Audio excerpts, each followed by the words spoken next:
Let me start with you, Hans. If I could ask for a little bit of silence in the back.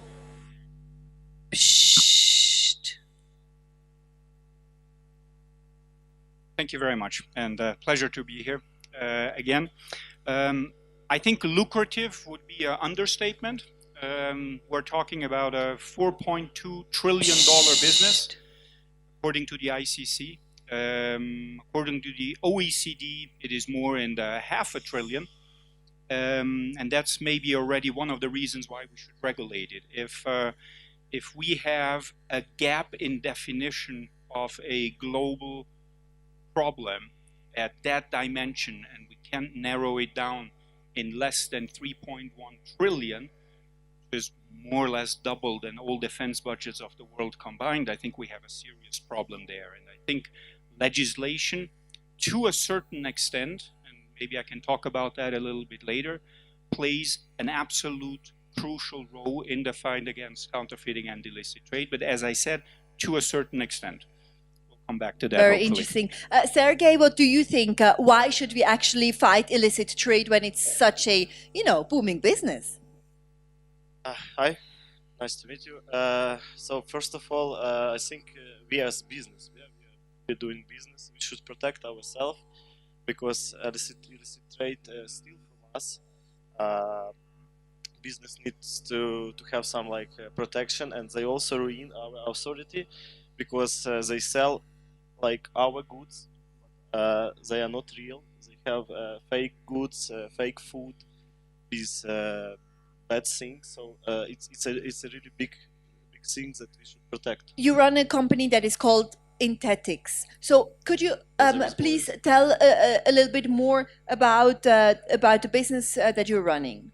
So we are doing software development, and actually in our company we help our clients. They come to us with ideas, with prototypes, with any plans. We help them to implement these plans. We help them to achieve their goals. Finally, they have products, and sometimes these products is combination of physical goods plus software. So software helps to protect, and we do a lot of solutions to fight with illicit trade, to help to protect somehow. And tell our audience what type of illicit trade you're fighting.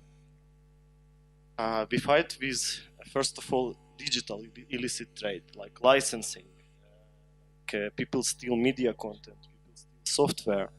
We also fight with illicit trade. For example, we have a client whose name is under NDA, but we help them to build assembly line that protects, that creates set of different levels of protections for their goods. That's medical goods. They need to be 100% protected. So traders and clients, they come to, they receive their pills and medicines. They can check and make sure that they have goods that are legal. Because illegal goods in medical market, it's a huge market. So we help them to protect. It's very dangerous. Yeah, by software solutions. Absolutely. So if I keep playing devil's advocate, right? Why should business actually care and fight illicit trade? Hello, everybody. Boris Kontsevoi, Intetics, president of Intetics. As Sergey told, we actually fighting with let's say violation of intellectual property, first of all, and it's probably big part of illicit trade. In our case, actually, let's say that in any case of illicit trade, it's actually a very good gain, 4.3 trillion, but it's very short term. Let's say that you cannot build a sustainable business, you cannot build a sustainable life based on something illegal, and actually you are stealing. It's like you build your own house and then share with a stranger from the street just because he wants it. So again, so it's probably lucrative, but again, so it does not work long term. So we have just our last panelist joining us as well, and he's Andrew Howard, CEO of Kudelski Security. I know Kudelski a little bit. I've interviewed your CEO, your boss, at the last year's WEF, and of course you're very involved in software and IT security. And the question to the panelists is why business should actually care about illicit trade. So from your point of view, what is your take? Sure. Thanks for having me. Obviously, I'm Andrew Howard, CEO of Kudelski Security. We work primarily with firms that are trying to protect their software or hardware, or predominantly their consumables, from being manufactured or traded illicitly. And they should care because it's often meaning lost profit. Whenever those consumables are made by someone else or traded illegally, that tends to be lost profit for our clients. So when we work with them, this is very much focused on business case protection, business platform protection, keep their business legitimate and keep their business alive. Many times on products, particularly in mass-produced hardware, the margins are very thin. So you bring in those products that are illegally developed, illegally consumed, illegally traded, those margins can often shrink to zero once litigation gets involved or just flat out from the pricing. So it's an important market for us, and it's an important capability for our clients. Great. Now, I've done a little bit of research, right? And data from UNCTAD, I'm sure, Hans, you know that, shows that the economic leakages from illicit trade create an annual drain on the global economy of $2.2 trillion US dollars, more or less, right? That's nearly 3% of the global economy. Now, that would be in economic terms, an economy greater than Brazil, Italy, and Canada. So is it actually, too optimistic to think that we could actually fight this problem, Hans? I think we can, but I think we need a global reset on the issue. You have three gentlemen here that develop technologies that help brands fight counterfeiting and illicit trade. Yet, I think we all have to admit that we're failing miserably, and that the market of secure traceability is nowhere near where it is supposed to be. And I would bet that there aren't more than 1% of the products distributed globally which are actually traceable. So a reset means that we as consumers, we need to rethink the situation. Brands need to adopt the idea of secure traceability in a completely different dimensions, and governments need to play a role in imposing the necessary legislation, measured legislation to adoption of secure traceability. So we have to really enforce regulation on different levels, from the consumer up to organizations, governments, multilateral institutions, and so on. But where is now the biggest need to act? What do you think? For me, first of all, let's say that 3% sounds probably like a big number, but my expectation would be like it's bigger. So it's like 3% is actually good news. But let's say that in illicit trade, you probably have situations. Okay, let's say that 3% is like average temperature of patients in the hospital. Yeah, so it's like it does not tell you anything. But probably there are industries, there are situations when actually illicit trade like makes them like dead. It's probably strange in like example, but for example, in very young cannabis industry in the United States, very controversial, but it's still like legal trade already like suffers from illegal trade. So and then you have all the consequences that actually is like bad quality, it's danger for your health, blah blah blah, a lot of different like bad and ugly situations.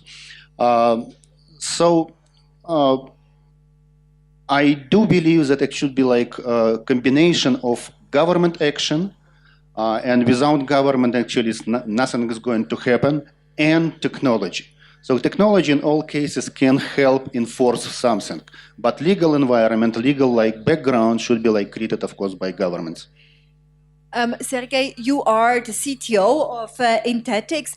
Now, in a daily and practical approach, right? Which are some of the biggest problems that you are fighting?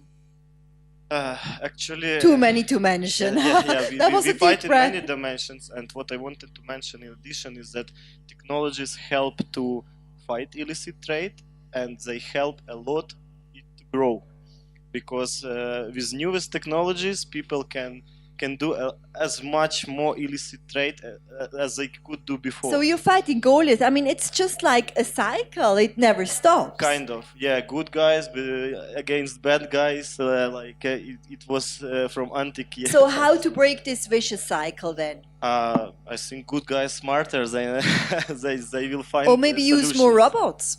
Of course, newest technologies such as blockchain, artificial intelligence, 5G, Internet of Things. If I may, so it's like, let's say that very, very like famous buzzword in last year Davos, blockchain. Thanks God, it's already like not that like much in this year, but blockchain is actually very, very good technology for illicit trade. So, but you can fight it with blockchain as well. So it's like it's both. It's like double-sided weapon. And let's say that bad guys, they should be simply regulated. Just because, again, so it's like technology by itself won't solve the problem. It's a tool.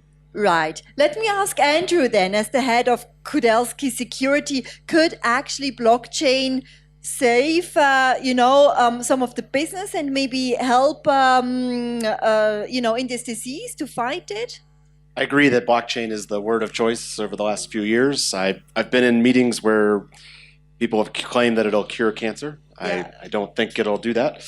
I do think theoretically, from an academic perspective, it's the right technology to solve this problem. It's designed to solve these supply chain problems and provide transparency throughout a trade. This morning I was on a panel about money laundering and how to prevent it. Blockchain makes a lot of sense there for the same reason it makes a lot of sense here. That said, the technology is just not there yet. I mean, the concepts make sense, but the applicable solutions are not mature. So yes, but it's going to be a while. And to your point, it's also enabling the illicit trade through cryptocurrency. The answer here is faster technology development, lower cost pricing, and more regulation. So now the title of our panel is how to mobilize businesses and fight effectively. Hans, would you like to answer that question, like how to use business? Let me just remind people to be a little bit quiet in the room, please. If we could be a bit quieter. Okay, great, thank you. Thank you. Just one comment of what Andrew just said. I agree with blockchain also that it is something that in the future can help a lot. But sometimes I feel like we're children that want to bypass the main meal and go directly to dessert because we found a new nice thing that we want to play with, when we have not addressed the most fundamental issues in counterfeiting and illicit trade that can be addressed today. And to come back to your question, there is absolutely no reason today why medicines that are traceable and already have traceability solutions do not allow a caretaker or a patient, for example, patient in sub-Saharan Africa, to verify the authenticity of a product before the product is administered. The technology is already there. You're not talking even about the last mile. You're talking about the last 5 centimeters between opening the pack and giving it to a patient. And you're talking, in the case of deaths from malaria in sub-Saharan Africa alone, 120,000 a year. And given that this is a WHO-approved number, I would say that you can probably double or triple it easily. Interpol once assessed that there are 1 million deaths from counterfeit medicines every year. There is no reason for that to exist. There is also no reason for blockchain to solve that problem. It's a simple problem of adoption and of creating the necessary platform that allows you to verify what is already there. And then you have a problem of adoption in general. As I said, the industry of secure traceability is nowhere near where it is supposed to be. We need to create incentives to stimulate adoption of secure traceability solutions, and then, here I'm pitching a little bit what we do, create the interoperability among these solutions so that customs officers, law enforcement agents, and consumers can verify the authenticity of a product through it, regardless of the technology that has been adopted. But that is available today.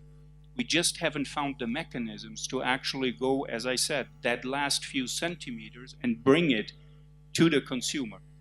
I think, Go ahead, I think please. that's just because it's early. I mean, you're right, the technology exists today, but there's been no consolidation in the market whatsoever. There are hundreds of technologies available that could theoretically solve a track and trace problem with drugs in sub-Saharan Africa, as an example. Plus, there's no infrastructure for those. There's no consolidated infrastructure for those solutions to run on. And then finally, there's not a lot of incentive, to your point, for the different parties to work together. So we're in the early stages. The good news is I think we all see the light and the solution. Just how can we accelerate the technology development and the acceptance? And why is there no incentive, maybe? Or what would you like to say, Hans? No, I'm just wanting to say, I don't think there is ever going to be a single solution that resolves all of the issues. I think we're always going to deal, as we're dealing today, with dozens, if not hundreds, of viable solutions that also address problems in completely different economic viability points. So what we focus on and what we believe is important, and which is certainly not rocket science, is to create the interoperability among these solutions. They're completely in line with what you said. We're not going to solve the problem now, but the problem of creating the interoperability, that can be solved immediately.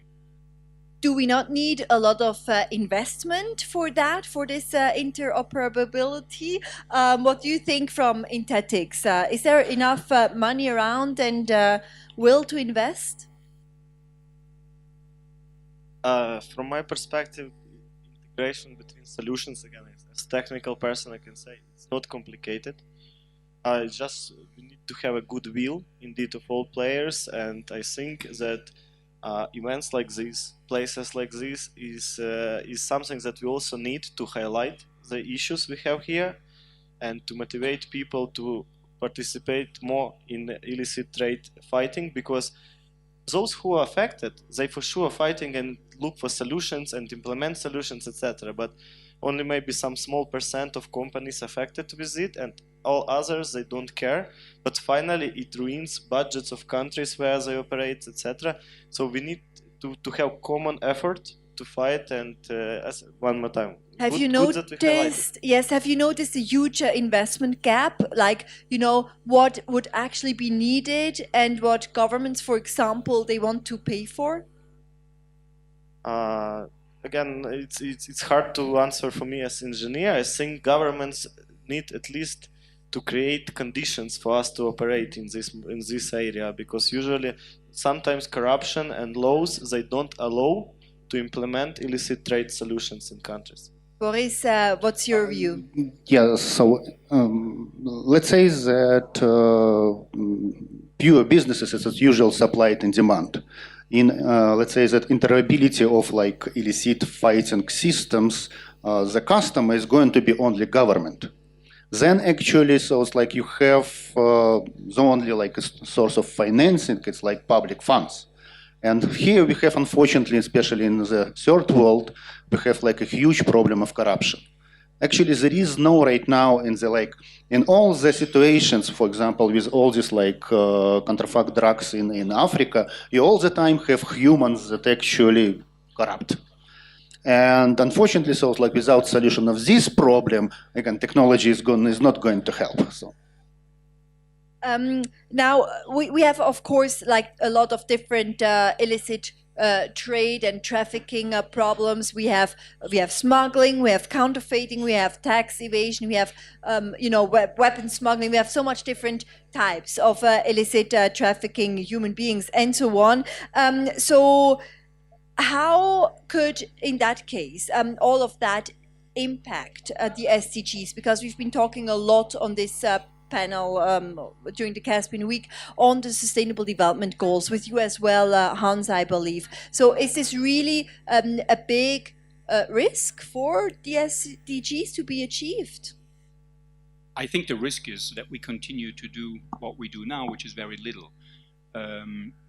I think there is a huge benefit to the Sustainable Development Goals in bringing back, regardless which assessment is correct, but we're talking about trillions of dollars, if we bring these resources back into the legitimate economy, number one, but we all know that illicit trade and counterfeiting is very closely intertwined with all the other human atrocities that we have today, from modern day slavery to child labor to illegal prostitution and everything else.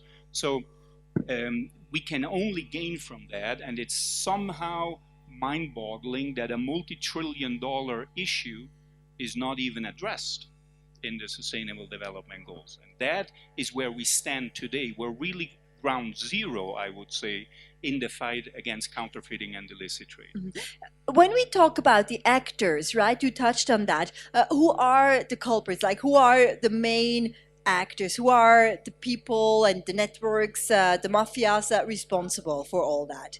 Is it one network or is it individual actors? Criminal investigation. It's a lot of different groups, and it depends on what it is. But no, it's not one group. It's lots of different groups, and it tends to be in unregulated environments. We work a lot in the anti-counterfeiting of consumables. So if I make some device that needs consumables in the US, there are other markets that you can make those consumables a lot cheaper. So who are your partners? Is it Interpol? Is it, the Secret Services? All the above. All of them. So we help what we see is consumables made in other markets where there's less regulation, potentially made less sustainably, certainly made a lot cheaper. Impacts not only the sustainability goals of everyone involved, also impacts the bottom line of the company selling the product, ultimately affects the consumer because they're getting a lower grade product. So there's in that particular market, in that particular area, the incentives are all aligned. That's not necessarily the case for some of these other challenges we're talking about. Now, because you have so many different clients, how do you think should we mobilize those clients and make them aware of all the risks a bit more and mobilize those businesses? Events like this help. I think one. Do we need like a real negative incident, for example, like a hacking incident when we talk about, cybersecurity, something that is really opening the eyes of those companies? I would argue it's already happening because of the 3% number we're debating. What's missing is solutions that are mainstream. There are good ideas in development, but we're missing a standard, a framework, and a core solution to go execute it against. We're also missing all the regulation that needs to be put in place to enable those technology solutions to work. And in terms of regulation, is it the national governments plus the United Nations plus other organizations? Who would be those responsible to come up and draft these regulations? Seems like obvious. So again, it's national governments first of all, and then international treaties. So it's like without international treaties, probably you still will have like a lot of violations. Again, the role of technology in all this like equation. So the government is the first. It only help with law enforcement. So it's again probably it's like even illegal for technology companies to enforce something in illicit trade by their own. So again, it's a government business. Hans, you would like to add something? Yes, I think, as I said at the very beginning, I think we need a fundamental shift in the thinking. I believe that the international organizations need to be part of the exercise, but I also believe we need to learn from, and it's not a criticism, but it's a reality. If you look, for example, at the Framework Convention on Tobacco Control, which among others was simply supposed to regulate tobacco and to adopt traceability on tobacco products, it started 17 years ago. So in the meantime, technologies evolved, apps didn't even exist when they started the discussions, and you end up with some sort of hybrid at the end, and this is not what we need. And we certainly don't need to waste another 17 years or 15 years of conversation and spend millions and millions of dollars in dialogue. I do believe that local regulators play a very important role. Governments play a very important role, and if you allow me just an alternative, today the standard is that companies, and it's certainly not to accuse anybody there, but there are a number of companies, they will simply go into a government and they will lobby the government until the government changes its legislations and adopts secure traceability on one industry sector. somehow you could argue that you're trying to resolve an illicit issue with illicit practices when you do that. I think it would be much easier if governments would have a change of mind and say, we simply need products across the board to be traceable.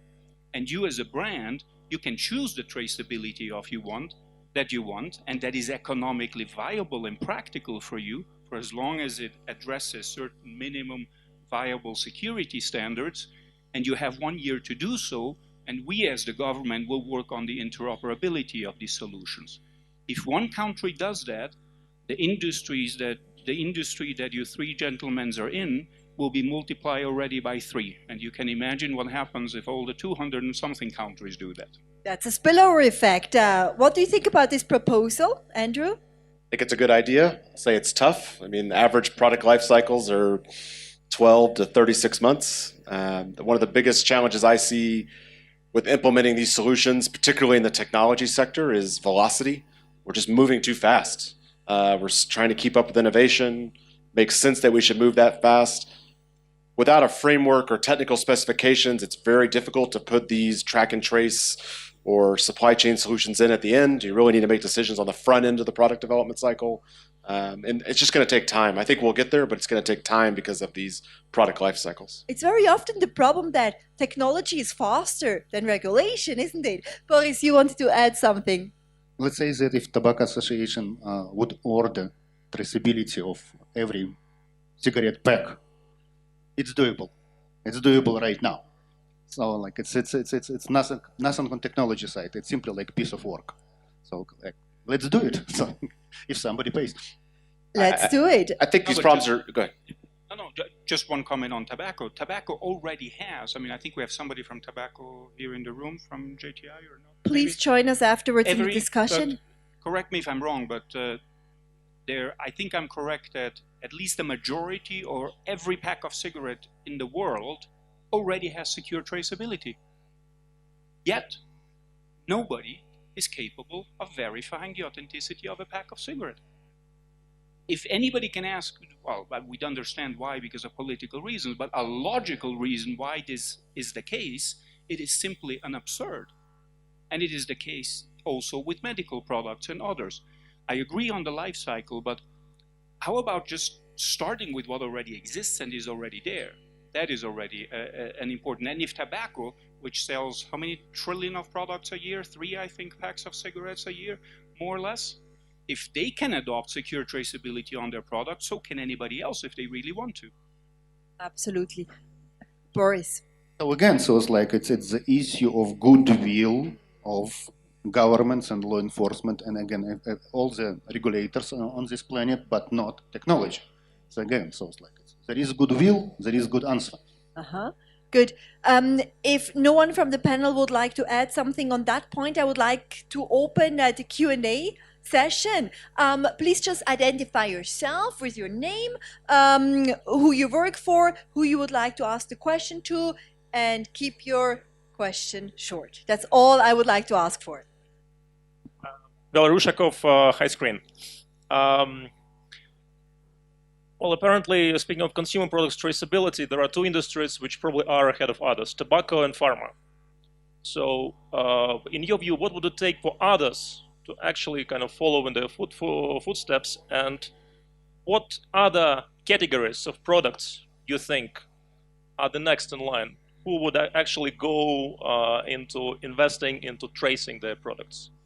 I think an obvious target is high cost goods, wines, jewelry, high-end foods. I mean, these are places where significant investment's already underway. I've met with startups here that are doing amazing work in that space, but that's the most obvious next target for traceability. Just the next targets from a government point of view are usually, I mean, if you look, it starts with tobacco, it continues with alcohol, and then it goes into caffeinated, carbonated drinks, sugary drinks, waters. That's usually what the governments do. To add on what Andrew just said, I mean, cosmetics is a huge problem. Counterfeit spare parts is a huge problem. So there is just a combination of brands stopping to wait because I wouldn't say rightly so, but it's also understandable if they wait to adopt a traceability solution, knowing that tomorrow somebody might impose a traceability solution on them. So we're kind of, through the current practices, we're killing the traceability adoption rate. I think there is that shift that needs to happen. But I think that there are many industry sectors, baby food and others. I mean, there are examples in China of deaths of children from fake baby food. I mean, we all know, might know the stories where in 1 week hundreds of toddlers, babies die because of fake milk formula. So we have, I mean, you mentioned it before, I mean, does something need to happen? Wow, we do have 1 million deaths every single year, so it's happening every day. We did have all of the stories. We're just not ready to move yet. Boris? Like 2 notes. Back in the 90s, at the time of collapse of the Soviet Union in my native Belarus, I knew a guy who actually produced and sold any kind of labels. You need Armani? No problem. So it's going to be Armani in 5 minutes. I want a Gucci bag, please. So, but the second note is probably more important. Very good subject is actually sanctions enforcement. You have a lot of, for example, illegal trade with oil. Let's trace it. Sergey. What I wanted to add is of course, people here mentioned that illicit trade that pushes people to die. And that's, of course, first of all, things that need to be solved. But I again, because I'm a software developer, etc., I want also to mention media content and digital content that also is a huge area that we need to protect and we're protecting. We have markets like Apple Store, etc. It's now we are more protected, but still, there media content owners, they lose, I don't know, huge amount of money, and we also need to protect them somehow. Is there any estimate in terms of loss, profit loss of a company, of a business on average if they don't do anything? Is there some kind of an estimate? On a global scale, probably not. It's very difficult to come up with an estimate. Okay, but still better to protect than not to do anything. Huh? It's like in the cybersecurity world as well. Hans, you would like to add something? Yeah, just the estimates you can, I don't have the number in my head, but you can calculate it. But the problem is, what is our level of acceptance for collateral damage? And I believe we're at that edge right now, because if you take the highest estimate of 4.2 trillion, the GDP of Germany, as I mentioned earlier, and if you take the number of deaths and the impact that counterfeiting is having on our social and economic lives, that should not be considered collateral damage anymore. It's like wiping out Germany as an economy and saying that this is a collateral damage of globalization. That is not Angela something we can Merkel accept. today would not be happy. She would leave Davos today, which she plans, I think, anyways. But any more comment? More questions, please, from the floor? Is anybody else involved in this issue with your companies or businesses, or might need some tips? They're all victims. But maybe somebody has a case example.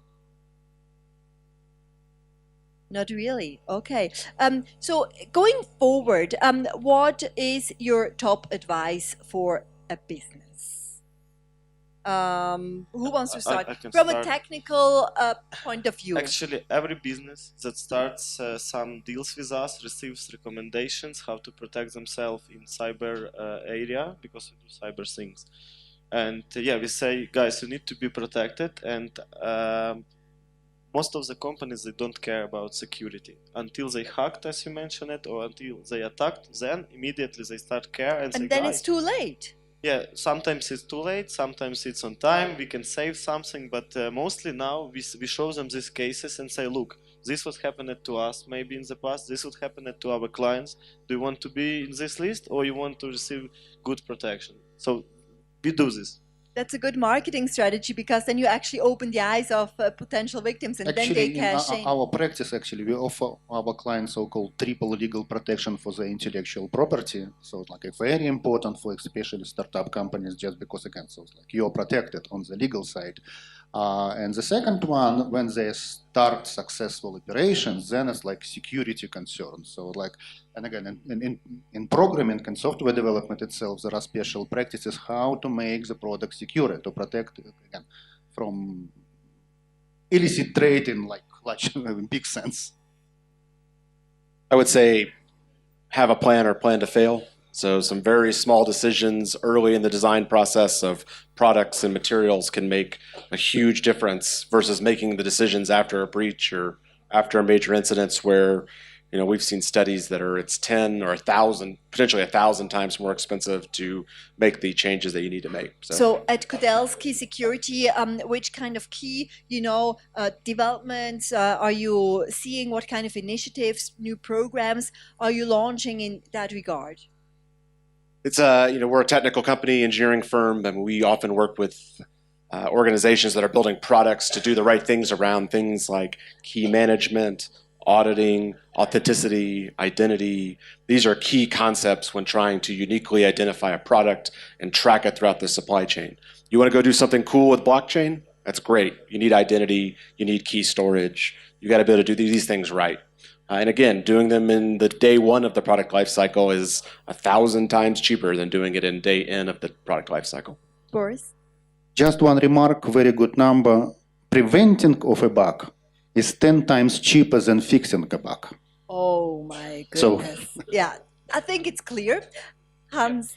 Yeah, I just to add to what Andrew said, I think security and product traceability needs to be integral part of product design.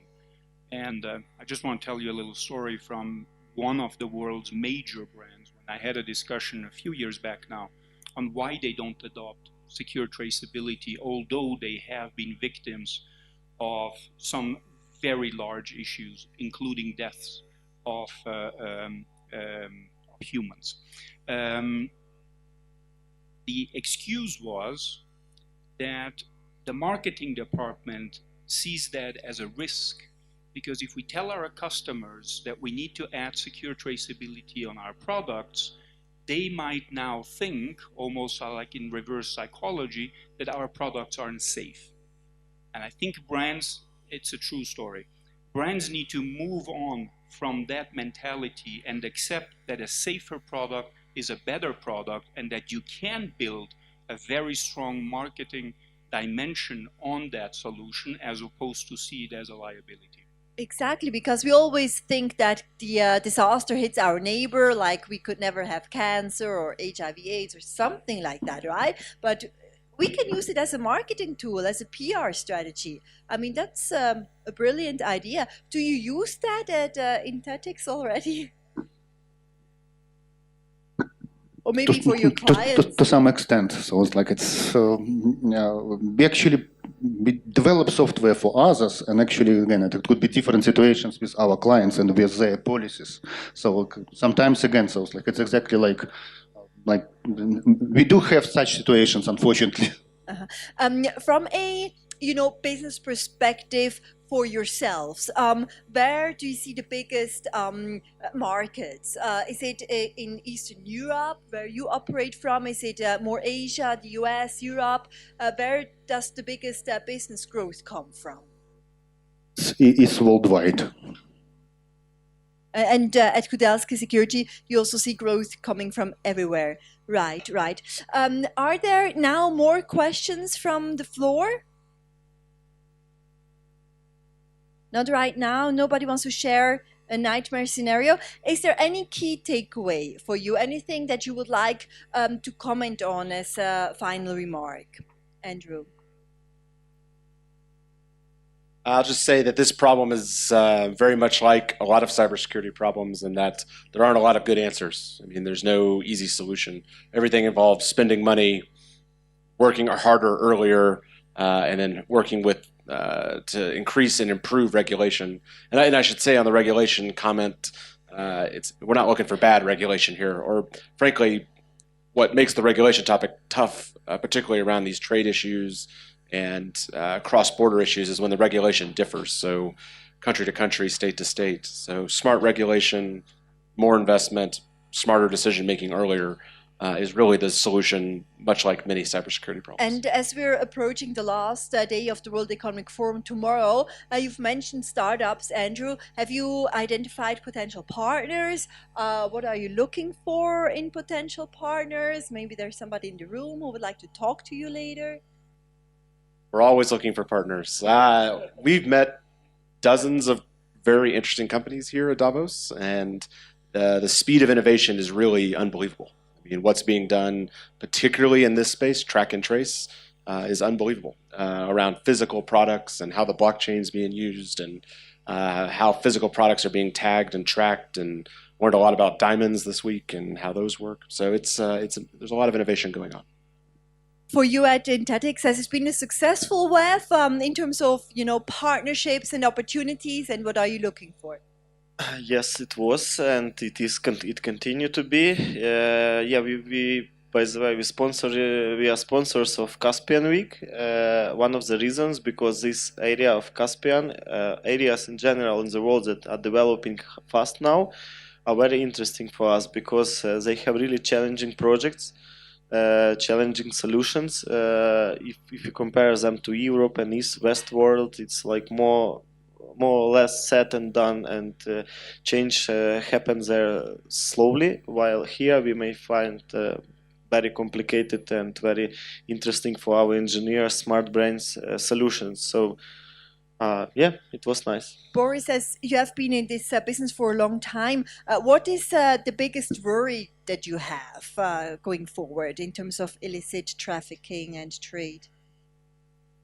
I probably agree that actually, so it's the area of regulations, and they could be smart and help everybody, but unfortunately, very often they could be just quite opposite, and then it's actually again, so prevent any kind of innovation, any kind of moving forward.